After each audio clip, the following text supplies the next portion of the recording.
What's happening, folks? Back with another reaction and back with some more Cure.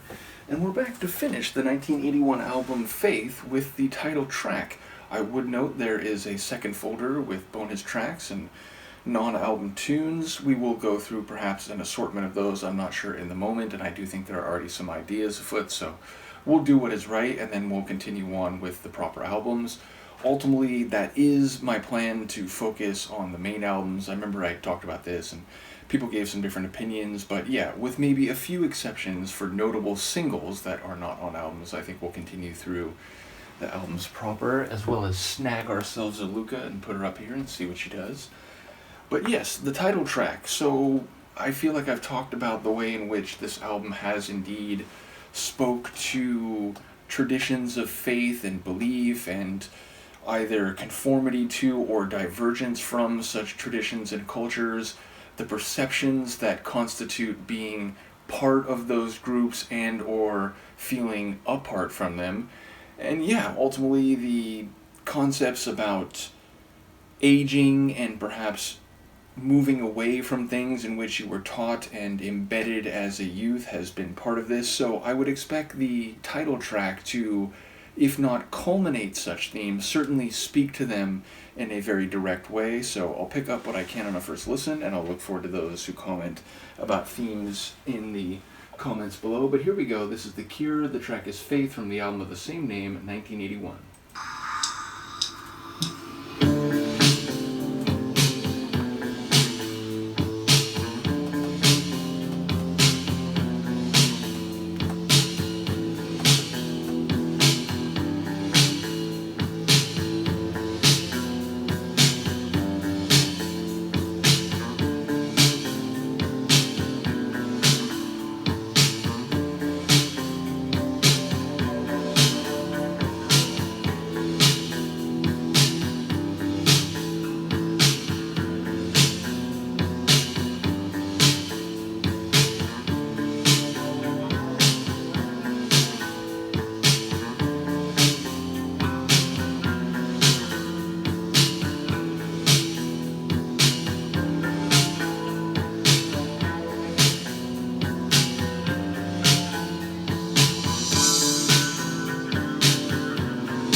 End on the snare.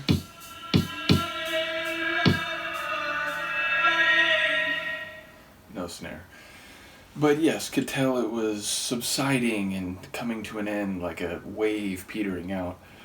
But yes, it sounds depressive, it sounds hopeless or heartbroken. I do believe there was a line early on about he doesn't have any hope anymore.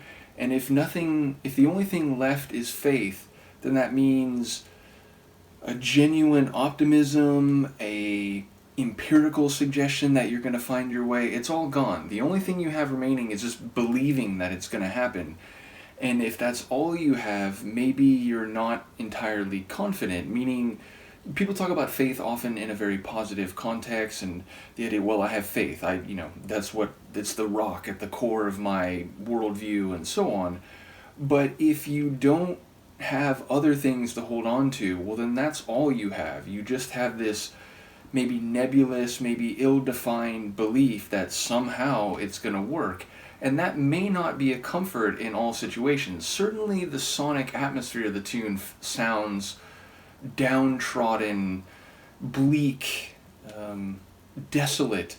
So it feels like the emotional sentiment is well conveyed, including in the lyrical, or rather the vocal delivery. It just sounds almost pained and worried, or beyond worried, apoplectic almost. The idea that, you're basically shell-shocked and the only thing you have left is some vague faith that somehow you might find your way through this, or that things might turn for the better. So it sounds painful, and yet it sounds like someone who's speaking from a place where they've been told or taught that things will be okay. You just have to keep believing it. And so maybe it's someone they have one foot in two different worlds. They have one foot still, unavoidably, in the world in which they were taught and raised and encultured, but the other foot is in the world of what they see, the empirical reality as it appears. And so they're aware that, they have this touchstone, this anchor, which is perhaps, all they have to hold on to before or without becoming a drowning man, and yet they don't seem particularly enthusiastic or optimistic about that anchor that they're holding. So that's sort of what I took away, but it's more of a feeling impression. I didn't catch all the lines, and I was really transfixed by the sonics, and there was a bit of that strummed or even almost plucked type of guitar, but the bass was very moody and depressive. The tempo was slow, and I'm going to use the word monotonous, which typically means like something that's boring and just it keeps doing the same thing again and again. But here, I don't think that's a bad description. I think it's very reflective of the tone or attitude that the song gives off, that it's just a bleak situation and nothing seems to change, but they're still holding on to faith. All they have is this faith. So I don't imagine that's all the themes at play, even if some of that is moving in the right direction, so I certainly look forward to comments. But yes, a fitting capstone to an album that has felt like a jaded, disillusioned, or otherwise separated feeling relative to what is supposed to be the normative standard that has been set out and inculcated in youths and people that are part of a particular society or indeed culture. So it feels very of the piece, it feels very culminating of the album, so it seems like a very appropriate track to put last. I've talked about that before. Title tracks, do you start with them and say, this is the essence, this is the concept of this album, so we're putting it right at the front. You're going to get a flavor of what is to come, you're going to get the tone of what this album is all about. Do you put it at the end to finish things off and to leave the listener with the impression of, everything you heard, the foregoing album you just listened to, this is the essence of it. It boils down to this in the end. And in some cases you find it third or fifth or seventh, where it's like, maybe there's a purpose for that. Maybe the studio just said, oh, well, put it out in the order of the songs that we release as singles, or there might be a more practical or at least less artistic reason to have it in the middle of the album. But it always makes sense to me more if a title track is either at the beginning or the end, and I think it fits very well at the end here. So a sleepy Luca and I were very impressed with the album. By and large, it feels pretty far away, or rather evolved, from the faster, more post-punk type of feel of the earlier material, but I know there's still more development to come. I know they're essentially, as I've heard people talk about over the course of this album, finding their groove here and really getting a sense for, the atmospheric tunes and the thematic pathways that they will continue walking. I do think Robert Smith's voice is not only becoming very clear to me now. I think, you could play me a 5-second segment of a tune from them I haven't heard yet, and I believe I'd be able, oh, that's Robert Smith, that's got to be a Cure track. But I think his emotional delivery, it seems to fit these kind of songs, these heavy, weighty, psycho-emotionally conflicted and or downtrodden type of tunes. Now, he does have those, arrhythmic deliveries and some of the cool things that I've heard him do in the faster tracks. I think he does that very well. But as I said, I think his particular voice does fit tracks of this jaded sort of feeling quite well, so I'm looking forward to more of that. I apologize, Luca. She's like ridiculously comfortable at this point. I feel like I should talk about more, but I guess I will say, as I mentioned at the beginning, and was almost forgetting because I was thinking, oh, there's that whole second folder and we'll go through there. I do think there's some plans to go through maybe a few non-album singles, but by and large I will stick to the album progression, and then we can come back at some further point for demos and some of the other bonus material. So once again, shout out to Philip for sharing. Do let me know what you think. And now that Luca has taken the chance to look up, I will get up, as will she. I will see you next time. Peace.